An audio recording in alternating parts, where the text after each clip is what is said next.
So, welcome back to another episode of Time Out with the Sports Doctor podcast.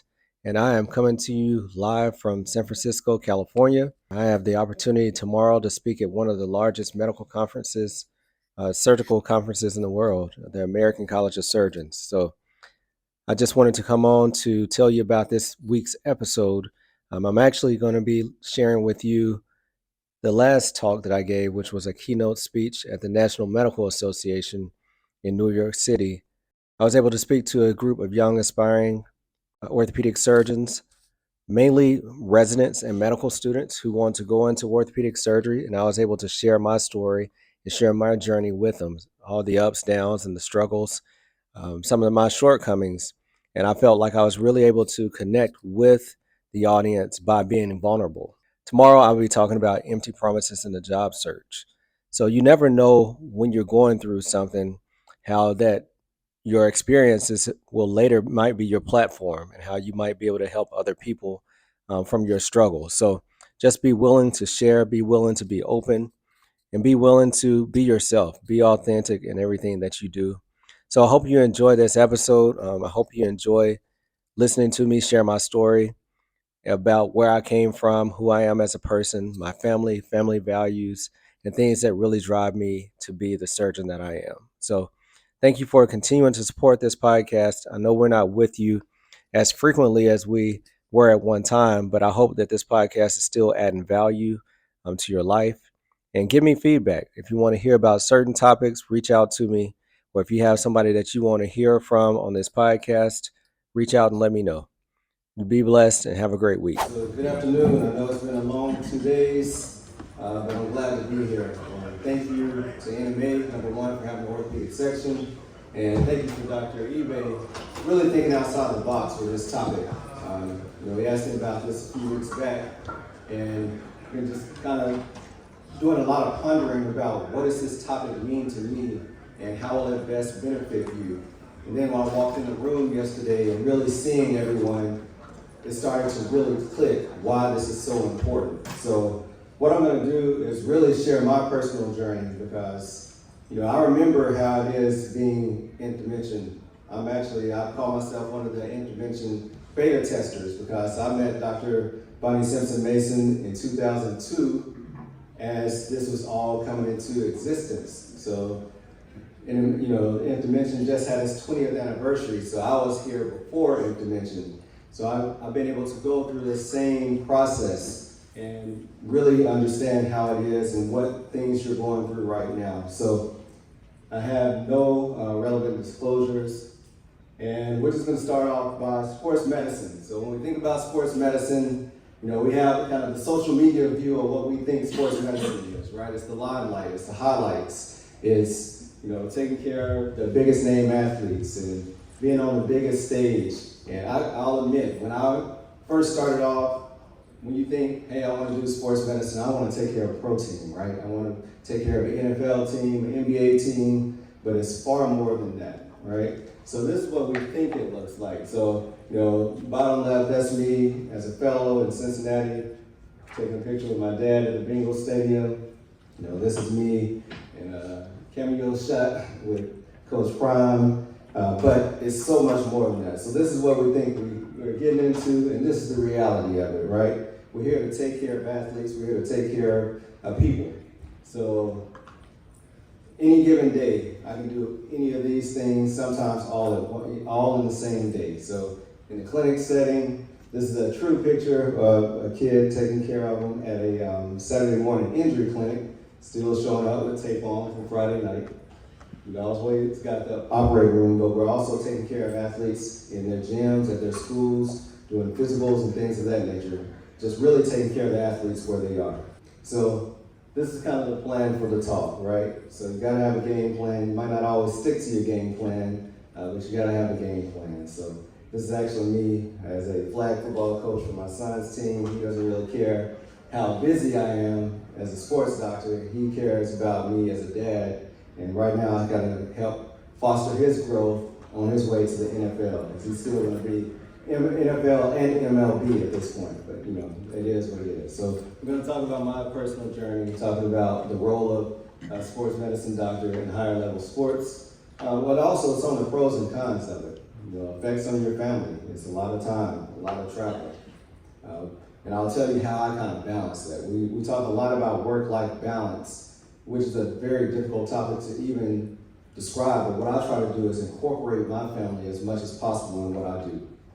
So, I'm from Muscle Shoals, Alabama. You probably only know of it for probably two reasons. If you're a little older, like old school music, Fame Recording Studios, Aretha Franklin, Percy Sledge, that's where they used to go make their hits, right, in the 60s and 70s. The reason you probably know about it, you probably know Dr. McAllis Holding, right? So if you don't know one of these three people or not into medicine and music, you probably don't know much about Muscle Shoals, but that's where I grew up.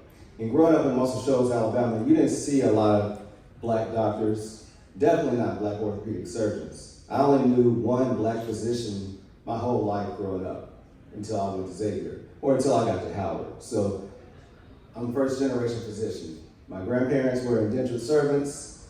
My grandmother escaped from South Mississippi to move to North Alabama for a better life. My grandfather, civil rights activist, marched alongside Dr. Martin Luther King. He was actually 6 months older than him. My parents integrated Alabama public schools. My mom was a first generation college graduate. My dad didn't really do well with academics, but it doesn't mean that he wasn't really hard on us. So growing up, academics was always pushed, and always the importance of academics was always there as a way out, so to speak. So many people, you think about sports as a way out. I thought about academics as a way out. And my father also told me that if you didn't get your academics or you didn't do well in school, you had to work hard and do physical labor. But he didn't tell me that you had to combine the two to really be successful. So by the time I made it to school, I knew that I didn't want to go back home because I knew what that looked like. So I was sitting in on a talk recently, and they presented this slide, the journey or the destination. Many times we talk about where we want to be. We talk about the journey to get there, the process. That's a really popular catchphrase right now. So which is more important? The panda asked the tiny dragon which one was more important. And we'll follow back up on this later. So mentorship was key for me. As a first generation physician, being able to see other people that looked like me doing the job that I wanted to do was key. And I met these great doctors, all are sports medicine physicians, and they really have paved the way for me. Dr. Terry Thompson, who was the chair, as well as my program director, and he was head team physician for Howard University for well over 20 years, just retiring this year, but he gave me a chance in orthopedics when other people wouldn't. And then Dr. Craig Bennett, got to catch up with him just randomly today for about an hour. And it was great just catching up with him. While I was in residency, he was the team physician for University of Maryland. He's been in the team physician before for Pittsburgh, but he was at Maryland, and he would allow me to come over from Howard to hang out with him on the sidelines in Maryland, simply because I took the initiative to ask, right? And then Dr. Mark Galloway, he is currently the only African-American team physician in the NFL with Cincinnati Bengals, and he was one of my mentors in my fellowship. And now, anytime I have a question about an athlete, management of an athlete, I send him a quick text, he always gets back to me. So I say that because you never know when you're going to meet the people who are going to be really impactful on your career. It could be today, right? It could be somebody that you met last year, that it's going to come full circle at some point. So don't take this for granted. This is the best place to be, right here, right now, if you want to become an orthopedic surgeon, if you want to become a sports medicine doctor, because it's such a small environment, it's such a small group, and you have to get involved. You can't be scared. I remember sitting in the seat, like, should I go up and shake hands with them? Should I tell them who I am? Should I ask for their information? Don't think it, don't overthink it. We're here to help, right? We're all people, we're all trying to take care of patients, we're trying to take care of our families, but we're just like you, right? We want to see you do well, okay? And I think that's really the importance of sharing your story, because you'll see me here now, and you'll see these slides and you'll say, wow, how did I do that? Okay, he did it, but if you don't know the backstory, you don't know my failures, you don't know the things I had to overcome to get here, it's really hard to relate. So I just want to emphasize that. So Howard University College of Medicine.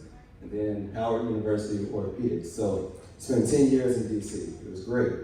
All right. So Howard gave me a chance, and I tried to make the most of that chance. As a medical student, got involved early. So like I said, this is pre-interventions. We didn't have the groundwork. We didn't have the framework just laid out for us. So I started going to grand rounds, first year med student. I started hanging out with the residents, first year med student. We actually, Orthopedic Surgery Interest Society, I was part of founding that as a first year med student. And finished med school, not the top of the class, didn't have just blazing board scores, didn't match the first time, okay? So now I'm trying to figure it out. I've been talking about wanting to be an orthopedic surgeon since high school. Now here I am at the end of med school, unmatched. What do I do? Do I go into PM&R? Do I find another specialty? Or do I try to do this all again while being an intern, right? And you see, while I was at Howard, met my beautiful wife, already married, okay? Already got a kid, and we're trying to figure this all out. So going through really trying to apply and working prior to the 80-hour work week, interviewing, flying, doing all these things, I learned that I had a little bit more in me than I already knew, right? And certain things in life are gonna challenge you and push you to really let you know and learn about your limits. And then Howard University Orthopedics took a chance on me. I ended up getting in there, right? And I tried to do the best that I could to make sure that they knew that taking that chance was gonna pay off for the best for the program and for me. After graduating, I went to Cincinnati Sports Medicine, Dr. Frank Noyes. Once again, that's where Dr. Mark Galloway was my mentor. But I want to talk about fellowship because fellowship is probably the most critical year of training of everything. I do so much more from that 1 year fellowship, probably more so than I did from 5 years of orthopedic surgery training. So choosing your fellowship, especially if you want to go into be a team physician or be affiliated with a certain program, figuring out what type program you need to go to or what type fellowship you need to go to. It's not just flipping a coin. If you want to do academics, you probably need to go to a place where they're going to be doing a lot of publications, where they already have things in place to be productive. You're not going to just show up in 1 year and start cranking out all these projects if it's not already set up that way. So then finishing fellowship, you get that first job, recruited to come out to be the team physician, living the dream, right? So take a job in Georgia. Didn't get the NFL job, but I do have a college. So Reinhardt University, first year, the team had a football team, so I'm a team physician.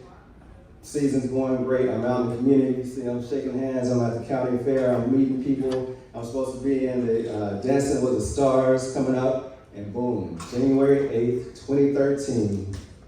The day my life changed, really. So, you show up at clinic one day and they said, don't worry about going to clinic today, come to the meeting. So Dr. George Russell told me that if you're not sitting at the table, sometimes you're on the menu. That day I was on the menu, right? So I've been hearing talks about, busy practice, people losing some RVUs and everybody's trying to grow a practice at the same time, and this, that, and the third. But I didn't know what that really meant for me. So what it meant for me is, as a first year physician, I'm looking for a job again, right? So it went from living a dream to maybe living a nightmare. And by that time, the family has started to grow. So now we have 2 kids, right? I have a wife who's a pediatric dentist who is looking to start her own practice. So now the plot thickens a little bit, okay? So living the dream. We want our dreams to be clean and well packed, but they don't always reveal themselves like that. So some of you are going through things currently that you're trying to figure out, okay, is orthopedic still for me? I didn't match the first time. Do I have a chance to still do it? Should I continue forward on that? All right, so that's where you have to really lean into your why. Why are you doing what you're doing? Why do you even want to be a physician? Is it more than just, I want to help people? It's got to get a little deeper than that, okay? So, got a second chance. So I found a recruiter. I was already in Georgia. I said, hey, I think I want to stay Metro Atlanta. They said, I got the perfect job for you. It's in Laurel, Mississippi. I said, you don't understand what I just said. I want to stay in Georgia. We're trying to get established. My wife was about to open up a practice. They said, I have the perfect job for you in Laurel, Mississippi. So, Laurel, Mississippi, you might have heard about it now because of hometown, but in 2013, people were not going to Laurel, Mississippi to build their dreams. As a matter of fact, many people who were in Laurel had a hard time dreaming about doing things bigger themselves. But I think I was placed in that situation for a reason. So they were happy to have me. So one thing I learned from that is go where the need is, right? You can see all the flashing lights. If the need is not there, when things get a little tight, you're expendable.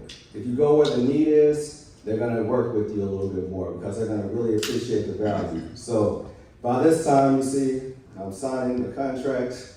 On the way home, we found out that we were about to have a third child. So yeah, life keeps going on. As healthcare providers, we spend a large portion of our lives focused on our training as well as taking care of other individuals. But I'm calling a timeout because life can change in an instant. We know it's difficult to fathom that a sudden illness, injury, or death could put you and your family in a devastating financial situation. But that's where Dr. Stephanie Pearson and her unique team of advisors at Pearson Ravitz come into play. They focus on empowering physicians like yourself to protect your most valuable asset, your income, and life's most important people, your family. So go to pearsonravitz.com to make sure that you are protected today. So I came in on fire. I'm gonna make sure I make the most of this job. I get out in the community, I'm doing things, we're setting up tents. I have football games that we're going to, high school games, Saturday morning injury clinics. You don't do it necessarily because you love it, but you do it because you want to take care of athletes, right? You gotta be there immediately when injuries happen to be able to capture those patients. And then on the right here is us giving back to the community through Fellowship of Christian Athletes. I was a board member there. We always played a big role in the Christmas parties. We really loved that. And it was all about teaching my kids that everybody doesn't have everything you have, right? And that on Saturday morning, you roll out of bed and you come down here to Daddy, because I know you think I'm playing around on Friday night when I'm standing on the football game at the sidelines, just having fun. So come in here and help me on Saturday morning. So being able to get the family buy-in was really important. And then also small community sports.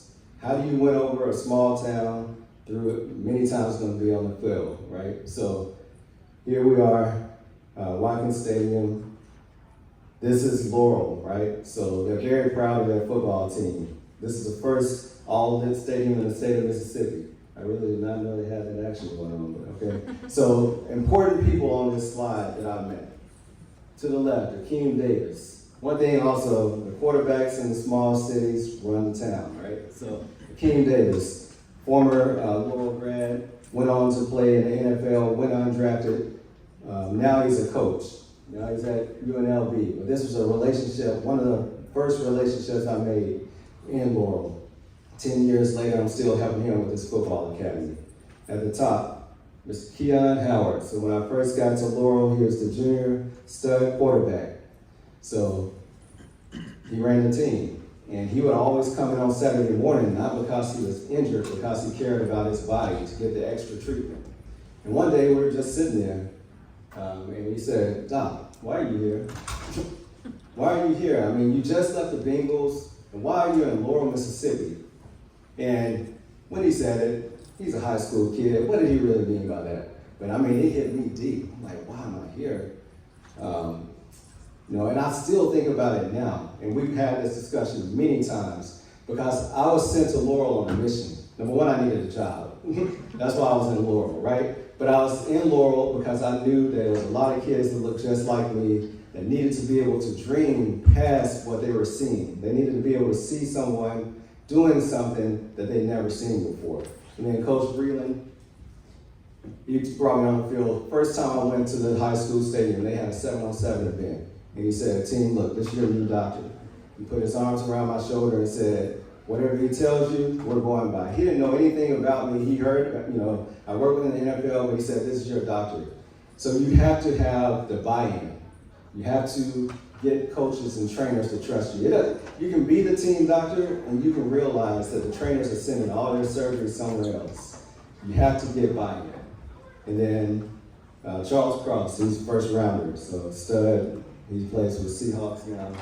That was probably the most talented team, maybe outside of the 2022 Jackson State team that I've ever been around. 4 NFL players, 6 or 7 Division I athletes. That doesn't happen in public schools in Mississippi, but that was a special group. And then I also had to make myself a little different, right? So everybody can be a sports medicine doctor, everyone can take care of athletes, but I wanted to educate the athletes. We started Dr. Frank Royce has Sports Metrics, was the ACL injury prevention program. So I brought that.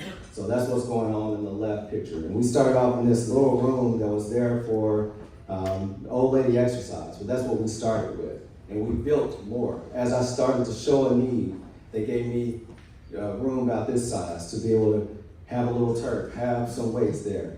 And then by the time I left, they built this facility. What you see is about 40 yards of turf with weights, everything, and what you can't see is on the other side of that wall is physical therapy. I had a dream, and I had them to buy into it, right? And then before I left, boom, we have the South Central Sports Performance and Rehabilitation Center. Simply because I had a dream. You're sitting here today because Dr. Bonnie Simpson Mason had a dream. She was able to get a lot of people to buy into it, and now you get to travel all over the country for free to go to conferences. You know, it started off as orthopedics, now you have dermatology and all different specialties because she had a dream. So, once again, my wife, pediatric dentist, one strike, we had to leave Georgia.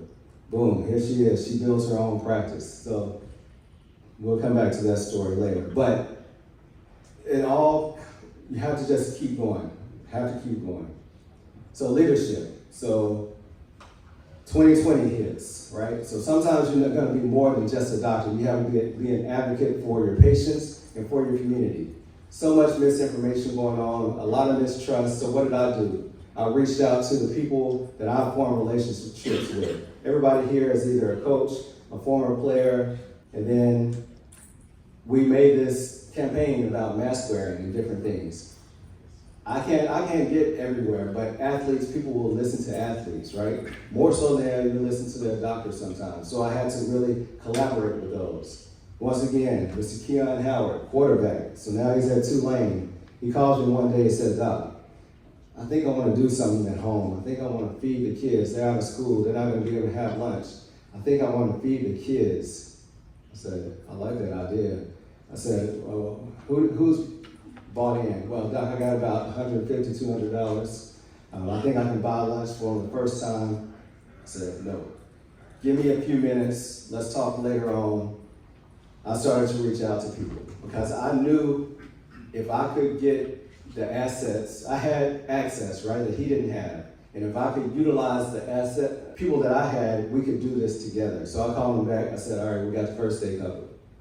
I said, my hope is that you don't spend anything. So you keep your money in your pocket and you just get everything set up, right? So what this turned into is 6 weeks in a row of feeding about 100 kids every Saturday.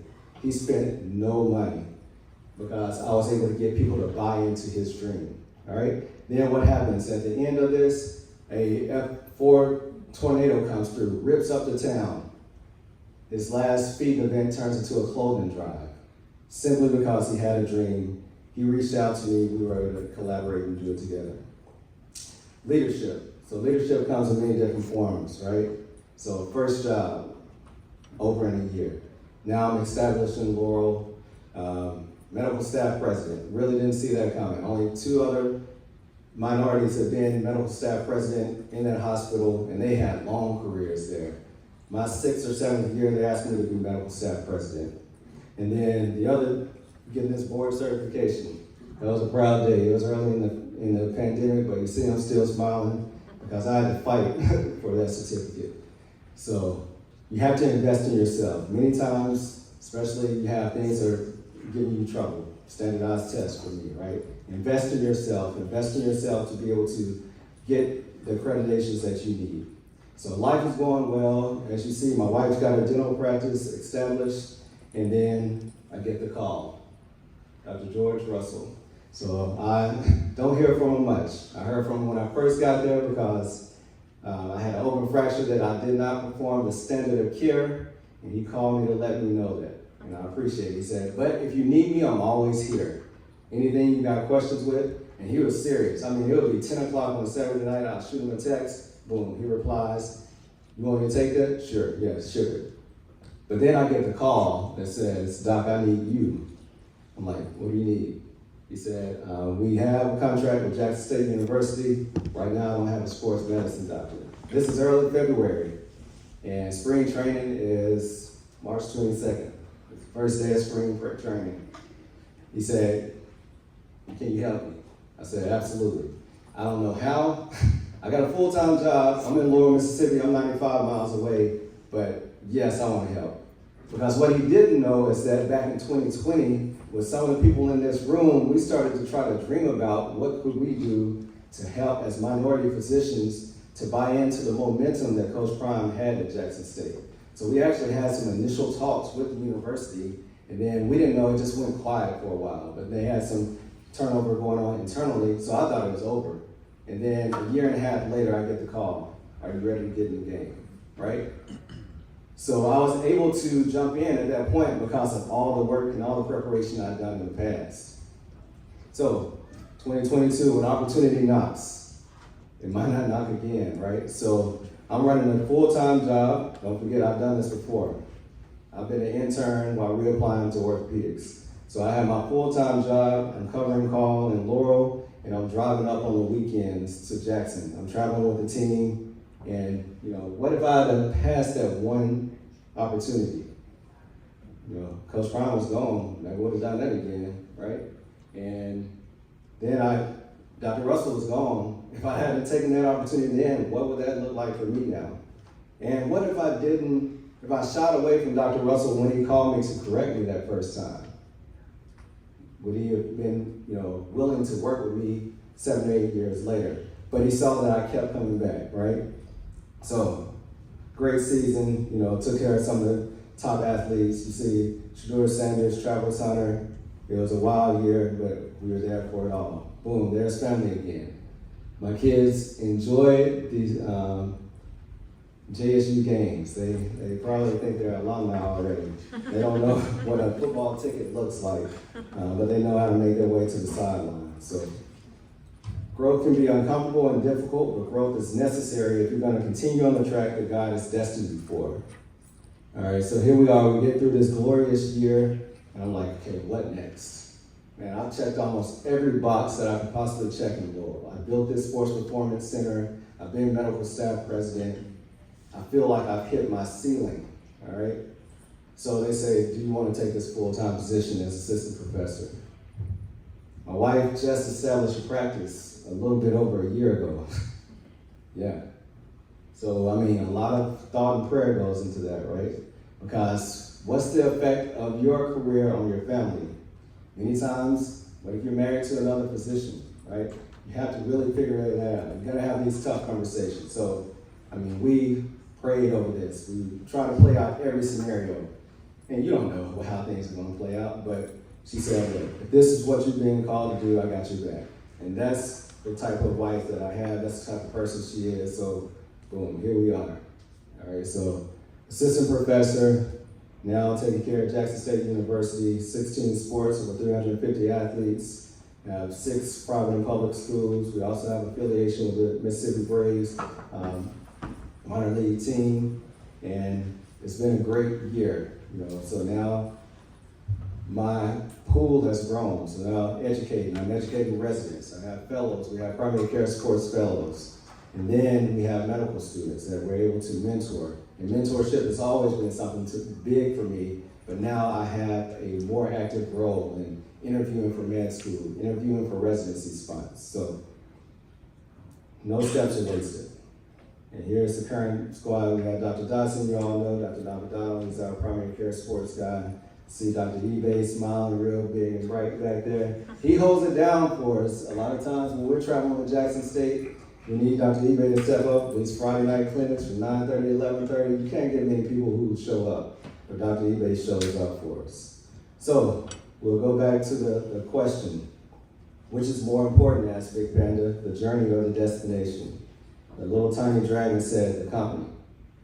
So along the way, the relationships that you will build.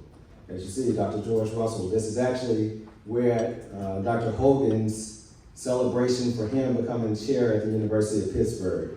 Keem Davis, now defensive backs coach at UNLV. Funny story, I went out there to tour the facility with him, and I walk in to meet Coach Barry Odom, and we talked for like 5 minutes. And he said, all right, I just wanted to bring him by to introduce you. He said, oh, I thought you were bringing him here to be our new team doctor, because I like this guy. So that's how quickly you can get into these rooms and things can happen.